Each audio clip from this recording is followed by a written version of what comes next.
El Imperio Alemán da inicio en enero de 1871. Los monarcas alemanes reunidos en Versalles reconocieron a Guillermo I como emperador de Alemania. El nuevo imperio estaba formado por un Estado federal de 28 estados. Durante los 47 años de formación del Imperio Alemán surgió como una de las economías industriales más poderosas del planeta y una gran potencia. Los estados fronterizos más importantes del Imperio Alemán fueron el Imperio Ruso al este, Francia al oeste y el Imperio Austrohúngaro en el sur. Poderes del Estado del Imperio Alemán.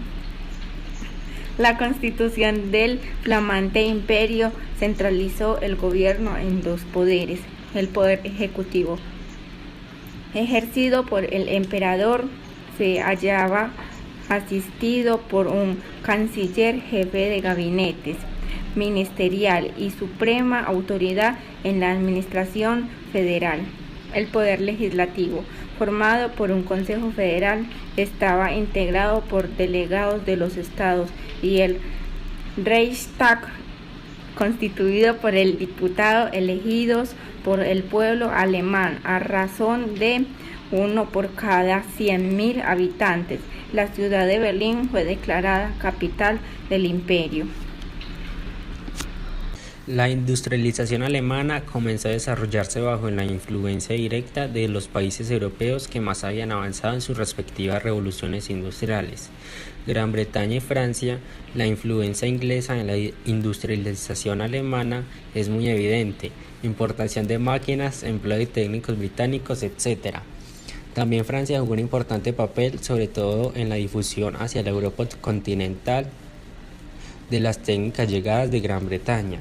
Igualmente, la legislación napoleónica fue favorable a los intercambios y a la actividad económica al romper las estructuras feudales. A partir de 1830, los franceses invirtieron junto a los belgas importantes cantidades en las minas alemanas. Así pues, Alemania recibió del exterior mano de obra cualificada y capitales que le ayudarán a iniciar su industrialización.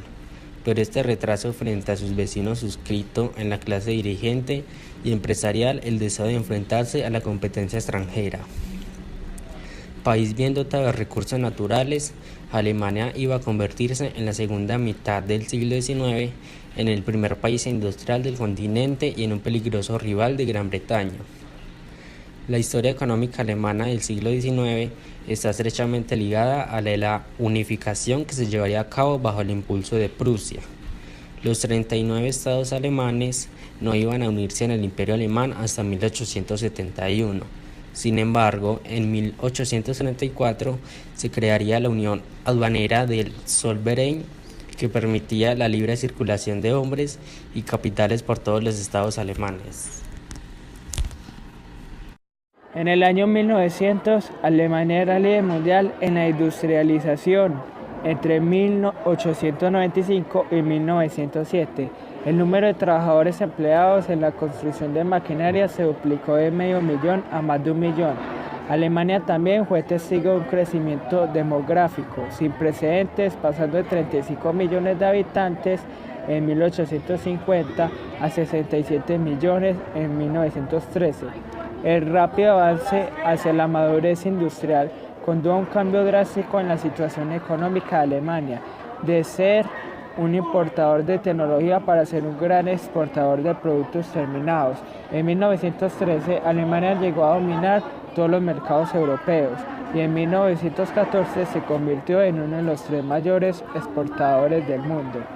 Las políticas comerciales del Tercer Reich estaban encaminadas a la autosuficiencia, pero con la falta de materias primas, Alemania tendría que mantener los vínculos comerciales, pero en las preferencias bilaterales, los controles de divisas, cuotas de importación y subvenciones a la exportación, en virtud de lo que se llamó el Nuevo Plan, de 19 de septiembre de 1934. El Plan Nuevo se basaba en el comercio con los países menos desarrollados, que cambiarán las materias primas para los productos industriales alemanes. Finalmente, el partido nazi desarrolló fuertes relaciones con las grandes empresas y los sindicatos, abolidos en 1933, con el fin de formar el Servicio Nacional del Trabajo y el Frente Alemán de Trabajo. En el siglo XX fue un siglo de violencia excesiva. Ello se manifestó sobre todo en los años 1914 y 1939. Los comienzos de la Primera y Segunda Guerra Mundial respectivamente, en ese siglo hubo sin embargo también momentos de notable renuncia a la violencia, por ejemplo la Revolución Pacífica en 1989, que contra todas las expectativas relacionadas con el derrocamiento de un régimen político, se desarrolló mayormente en forma pacífica. Ambas guerras mundiales y el colapso del Imperio Soviético fueron sucesos importantes no solo para Alemania, sino para toda Europa. Los alemanes desempeñaron, sin embargo, un papel decisivo en los tres acontecimientos.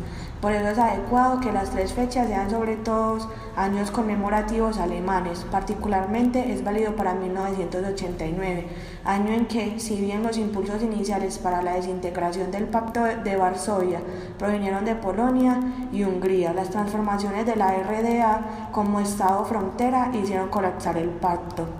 1914, la Gran Guerra. Alemania desempeñó un papel decisivo también en el estallido de la Primera Guerra Mundial en 1914. No porque el gobierno alemán quisiera imperiosamente la guerra, como han afirmado algunos investigadores, sino porque algunas de sus decisiones coayudaron que es una guerra que se transformará en un conflicto bélico que abarcó toda Europa. Los alemanes tienen una particular responsabilidad en la transformación del conflicto regional en una gran guerra, debido a la ubicación geopolítica del país en medio del continente.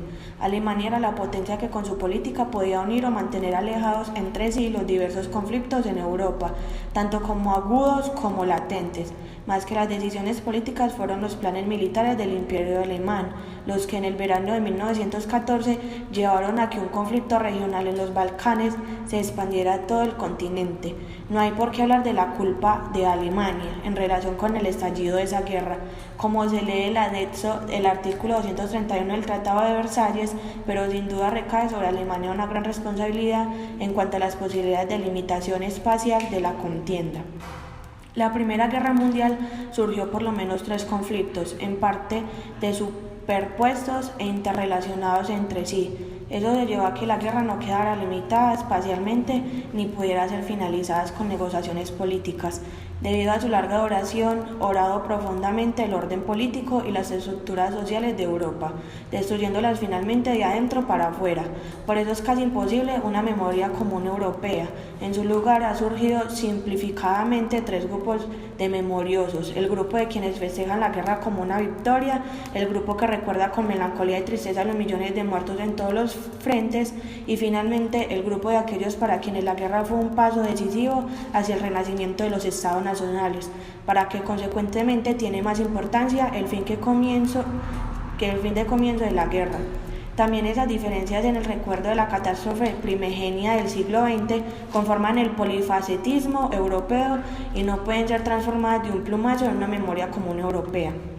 Desde el punto de vista analítico, en el foco de la Primera Guerra Mundial estuvo en primer lugar la lucha por la hegemonía en Europa Occidental y Central. Ese conflicto enfrentó a Alemania y Francia, luego de la proclamación del Imperio Alemán en 1871. Este asumió una posición semi-hegemónica fortalecida por su dinámico desarrollo económico desde fines del siglo XIX. Alemania en el siglo XXI. El país ha desarrollado un alto nivel de vida y ha establecido un amplio sistema de seguridad social. Tiene una posición clave en los asuntos europeos y mantiene una multitud de estrechas asociaciones. A nivel mundial, Alemania es reconocida como líder científico y tecnológico en diversos campos.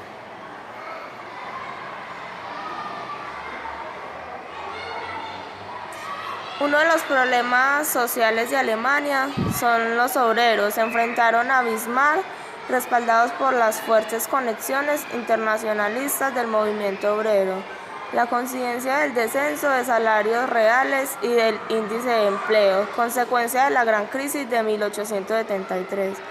Provocó un vivo descontento laboral, de forma que el proletariado fue afiliándose cada vez en mayor número al Partido